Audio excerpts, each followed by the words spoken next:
दोस्तों नमस्कार, मैं अनुराग तिवारी, आप देख रहे हैं करेक्ट इंडिया न्यूज। दोस्तों, उत्तर प्रदेश के विधानसभा सत्र में जिस तरीके से प्रदेश के मुख्यमंत्री योगी आदित्यनाथ ने भाषाई गरिमा को भूलते हुए उन्होंने एक विशेष वर्ग को कठफुल्ला शब्द से नवाजा गया, उनके द्वारा कठफुल्ला शब्द निकाला गया। अब इस पर आप आगे एक एक शब्द सुनिएगा, पूरी चीज़ें क्या है। तो कल उत्तर प्रदेश के विधानसभा सत्र में भाषा को लेकर जो है कुछ चर्चाएं चल रही थी, संवाद चल रहा था। उसी में योगी आदित्यनाथ जी ने, जो प्रदेश के मुख्यमंत्री है, उन्होंने पूरी तरीके से तिलमिलाकर एक विशेष वर्ग को टारगेट करते हुए उनको कठफुल्ला शब्द से नवाजा। और हम आपको इस पर पूरी चीज़ें बताएंगे। सबसे पहले आप उनका कथन देखिए, किस तरीके से उग्र तरीके से, क्रोधित तरीके से और सदन की गरिमा को न बनाते हुए सदन में ही एक विशेष वर्ग को टारगेट करते हुए क्या कहते हैं आपके स्क्रीन पर। यही ढोंग है आप लोगों का, यही ढोंग है। हर अच्छे कार्य का आप विरोध करेंगे, हर अच्छे कार्य का आप विरोध करेंगे। हर अच्छा कार्य जो प्रदेश के हित में है, देश के हित में है, आप उसका विरोध करेंगे। और मुझे लगता है इस प्रकार के विरोध की निंदा होनी चाहिए और हम इसका समर्थन करते हैं जो उत्तर प्रदेश की बोलियों को सम्मान मिल रहा है। मैं आपका धन्यवाद करूंगा और विधानसभा सचिवालय को इस बात के लिए धन्यवाद दूंगा।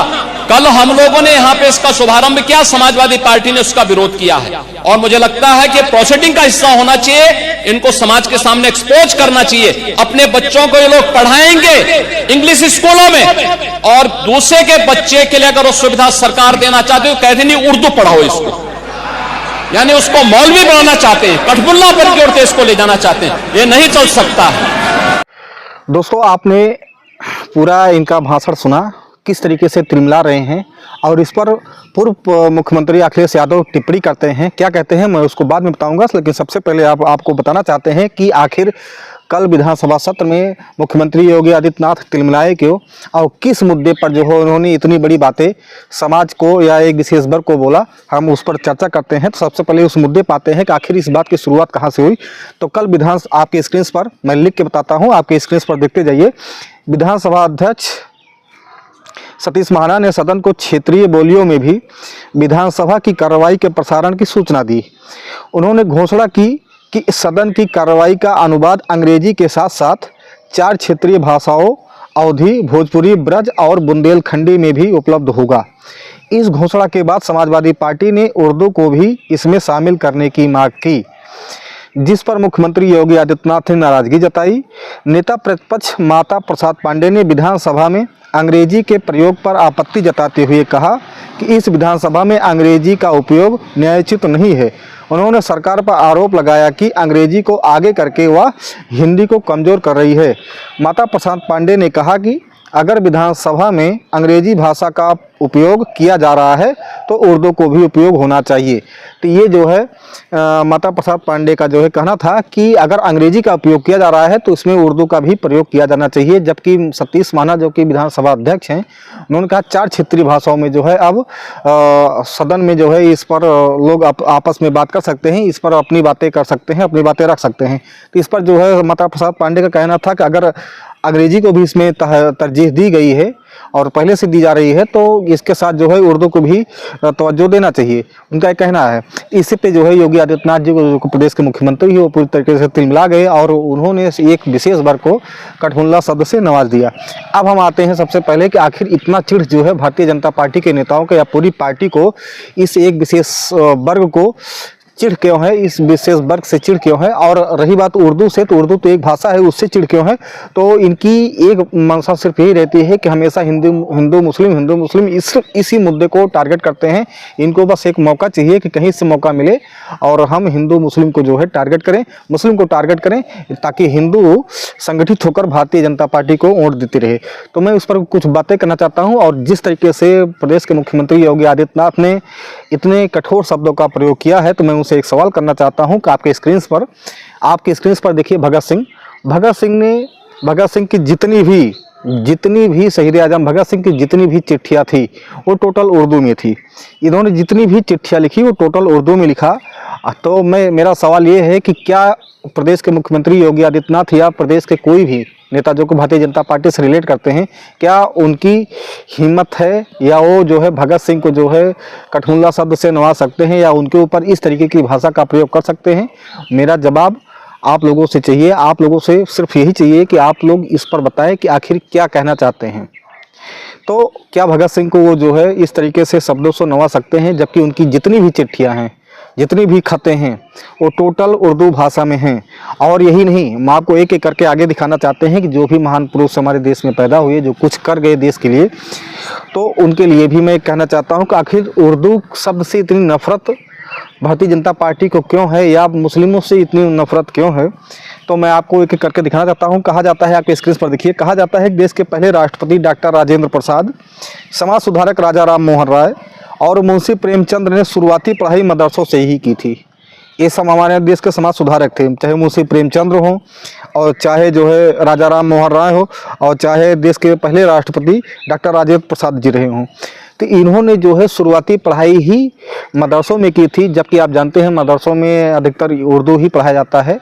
तो क्या भारतीय जनता पार्टी के लोग इनको टारगेट कर सकते हैं? और दोस्तों एक चीज़ नहीं, जो हमारे देश के पूर्व प्रधानमंत्री, कांग्रेस पार्टी के पूर्व नेता, हम कह सकते हैं जो आज के स्वर्गीय डॉक्टर मनमोहन सिंह जी थे, उनकी भी पढ़ाई मदरसों से ही हुई थी।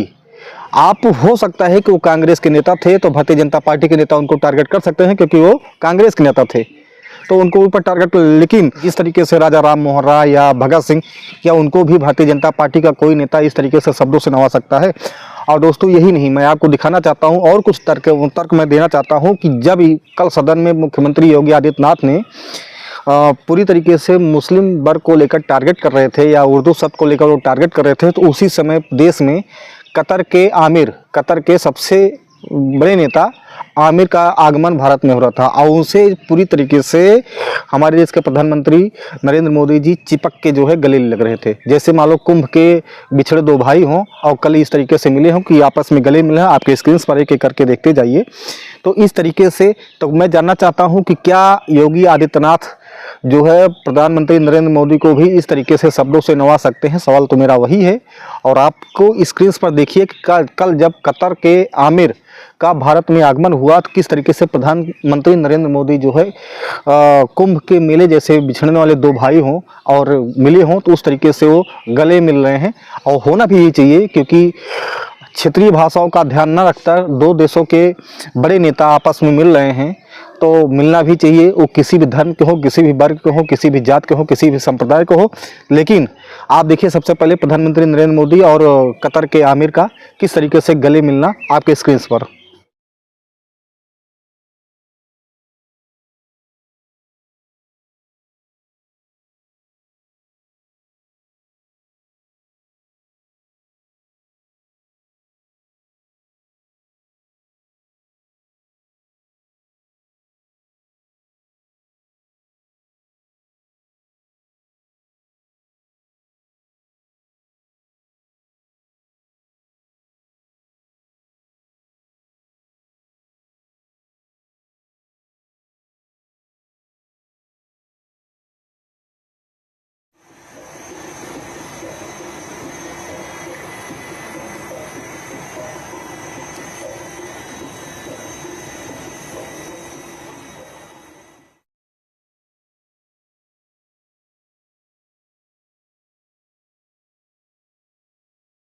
दोस्तों अब हम आपको एक चीज़ और दिखाना चाहते हैं कि कल ही सदन में दिए अपने भाषण में मुख्यमंत्री योगी आदित्यनाथ ने एक बहुत भारी सच को कबूल किया है। और जाने अनजाने में सच यही है कि मुख्यमंत्री योगी आदित्यनाथ ने समाजवादियों को दोहरा चरित्र वाला बताया और अपने दिए गए भाषण में उन्होंने ये भी कहा कि समाजवादी पार्टी के लोग ये चाहते हैं कि आम लोगों के बच्चे जो है प्राइमरी पाठशालाओं में पढ़ें और उनके बच्चे जो है वो सरकारी स्कूल में पढ़ें। आज जबकि सब लोग जानते हैं कि गांव के विद्यालय जो होते हैं प्राइमरी पाठशाला, उसके हालत दिन ब दिन खराब होते जा रहे हैं, वहाँ की व्यवस्थाएं ठीक नहीं है। तो इस चीज़ को भरे सदन में मुख्यमंत्री योगी आदित्यनाथ ने कबूल किया। और देखिए सबसे पहले उनका ये वक्तव्य, उनका ये भाषण। एक बड़ी विचित्र बात है। आप मुझे बताइए, मैं इसीलिए कहता हूं कि आप समाजवादियों का चरित्र ही इतना दोहरा हो चुका है, इतना दोहरा हो चुका है कि अपने बच्चों को भेजेंगे इंग्लिश पब्लिक स्कूल में और दूसरों के बच्चों को बोलेंगे कि एक गांव के उस विद्यालय में पढ़े जहां संसाधन भी नहीं है। ये दोहरा आचरण और जाकी रही भावना जैसी प्रभु मोर भी देखी तिन तैसी, यह तो आचरण आप लोगों का है। तो दोस्तों, आपने इस भाषण को देखने के बाद ये मालूम पड़ गया होगा कि वाकई उत्तर प्रदेश में जिस तरीके से प्राइमरी पाठशालाओं, प्राइमरी स्कूलों की हालत है या सरकारी विद्यालयों की हालत है, वो उसकी व्यवस्थाएं काफ़ी चरमराई हुई है। और पिछले 2 पंचवर्षीय हो गए मुख्यमंत्री योगी आदित्यनाथ को सत्ता में आए हुए, और 2014 से प्रधानमंत्री नरेंद्र मोदी सत्ता में बने हुए हैं। यानी कि हम कुल मिलाकर ये कहें कि पिछले 11 वर्षों से अगर भारत में या जो है भारतीय जनता पार्टी की सरकार है, तो उसके बावजूद 2 पंचवर्षीय होने के बावजूद, मुख्यमंत्री योगी आदित्यनाथ के बनने के बावजूद, आखिर उत्तर प्रदेश में सरकारी स्कूलों की हालत दिन ब दिन घटती क्यों जा रही है, उसकी हालत बदतर से बदतर होती क्यों जा रही है। और इसी पर पूर्व मुख्यमंत्री अखिलेश यादव ने टिप्पणी किया है। वो उनका टिप्पणी क्या है वो ट्वीट के माध्यम से लिखते हैं, आपके स्क्रीन पर लिखते हैं, दूसरों पर भाषागत प्रहार करके समाज में भेद उत्पन्न करने वालों में यदि क्षमता हो तो यूपी में ऐसे वर्ल्ड क्लास स्कूल विकसित करके दिखाएं कि लोग बच्चों को पढ़ने के लिए बाहर न भेजें। लेकिन इसके लिए विश्व दृष्टिकोण विकसित करना होगा, जो आज तक आसपास के 1-2 देश ही कर पाए हो। उनका नज़रिया कैसे इतना बड़ा हो सकता है कि वो इतना बड़ा काम कर पाएंगे। जो जुबान पर लगाम नहीं लगा सकते, उन्हें तो खुद अभी स्कूल ही जाने की ज़रूरत है।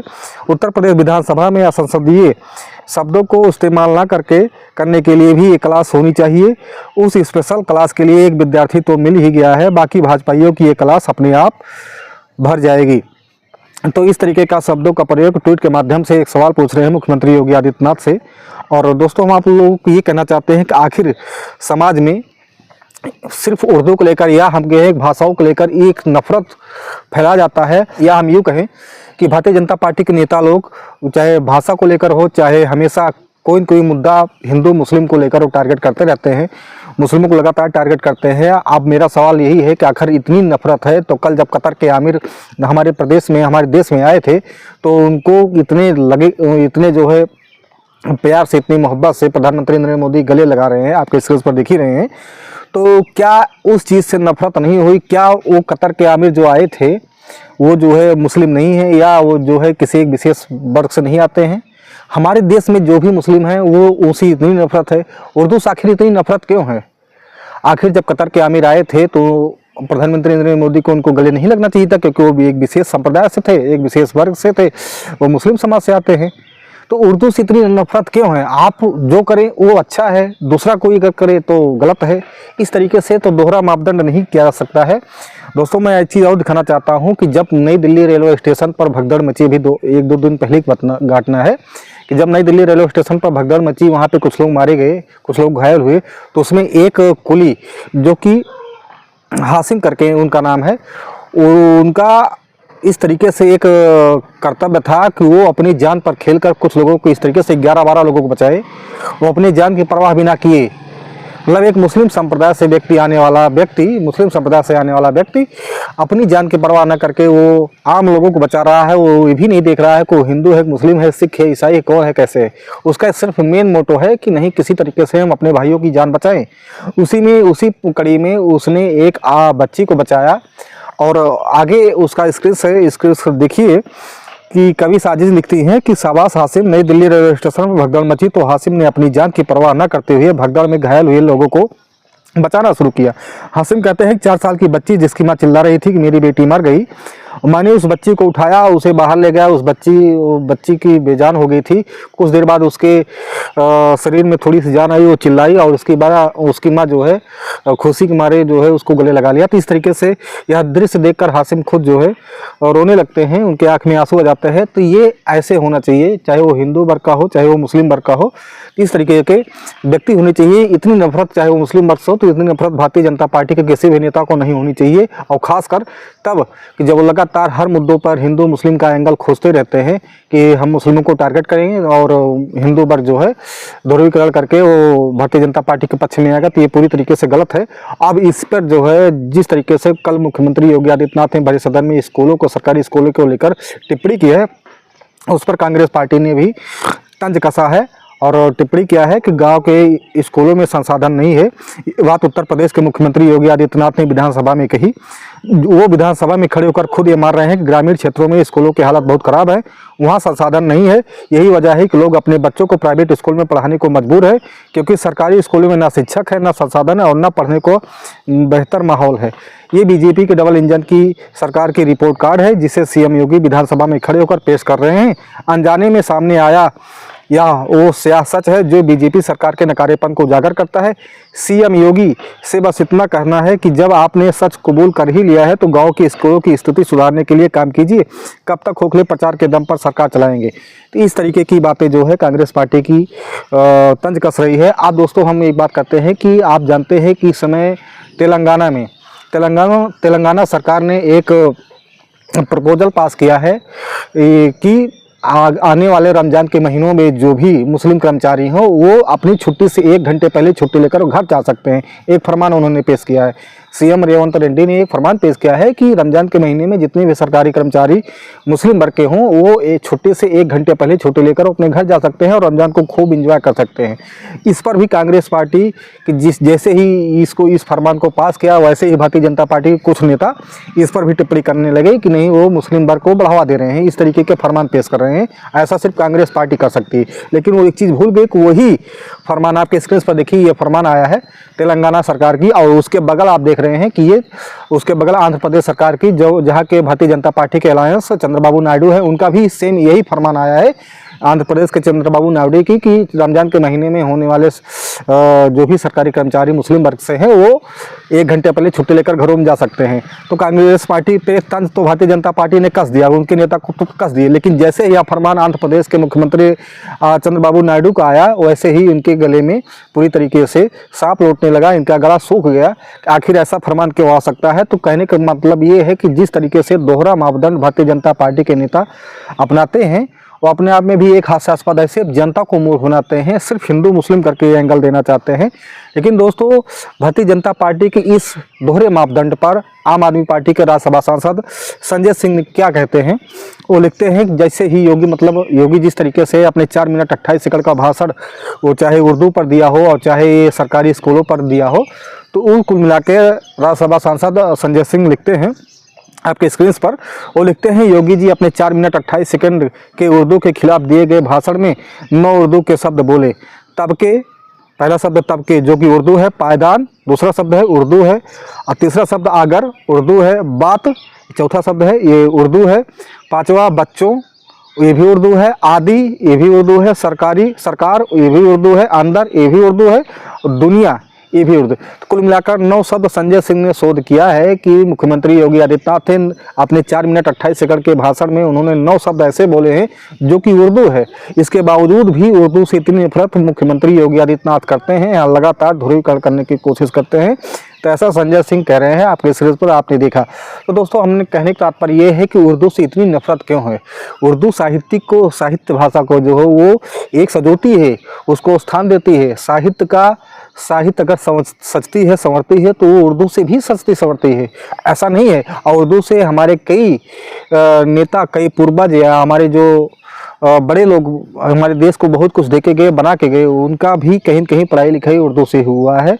इस तरीके से भारतीय जनता पार्टी के लोगों को सिर्फ एक विशेष वर्ग को टारगेट करने से अच्छा है उनको बचना चाहिए और उर्दू जैसे शब्द को भी घृणा नहीं करनी चाहिए। तो दोस्तों आप इस पर क्या सोचते हैं, क्या समझते हैं, क्या टिप्पणी करते हैं? अगर आपको इस वीडियो को, इस रिपोर्ट के माध्यम से कुछ भी सुझाव देने हो तो आप कमेंट बॉक्स में सीधा कर कमेंट कर सकते हैं। फिर मिलते हैं एक दूसरी वीडियो के साथ, तब तक के लिए जय हिंद, जय भारत, नमस्कार।